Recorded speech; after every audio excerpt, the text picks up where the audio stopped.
ఖమ్మం జిల్లాను సస్యశ్యామలం చేస్తాం. అదనంగా 1.98 లక్షల ఎకరాలకు ఆయకట్టు సాధనకు ప్రణాళిక. డిప్యూటీ సీఎం మల్లు భట్టి విక్రమార్క కొదుమూరు వందనం ఎత్తిపోతల పథకాలకు ఎత్తిపోతలకు ఆయన శ్రీకారం చుట్టారని కూడా ప్రచురించారు. ఖమ్మం జిల్లాలో 198,000 ఎకరాలు అదనపు ఆయకట్టు సాధనకు ప్రజాప్రభుత్వం ప్రణాళికలు రూపొందించిందని డిప్యూటీ సీఎం మల్లు భట్టి విక్రమార్క అయితే చెప్పారు. డిప్యూటీ సీఎం మల్లు భట్టి విక్రమార్క సోమవారం చింతకాని మండలం వందనం గ్రామంలో చేపట్టిన పలు అభివృద్ధి పనులకు జిల్లా కలెక్టర్ అనుదీప్ దురిశెట్టి, సిపి సునీల్ దత్తులతో కలిసి శంకుస్థాపన చేశారు.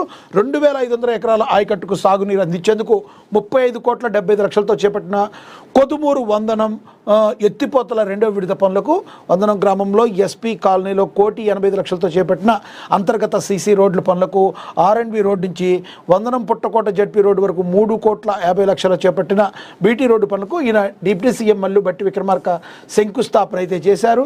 ఎటువంటి పరిస్థితుల్లో ఖమ్మం జిల్లాలో సస్యశ్యామలం చేయడానికి తాను చిత్తశుద్ధితో ఉన్నానని చెప్పి డిప్యూటీ సీఎం భట్టి విక్రమార్క అయితే చెప్పడం అయితే జరిగింది.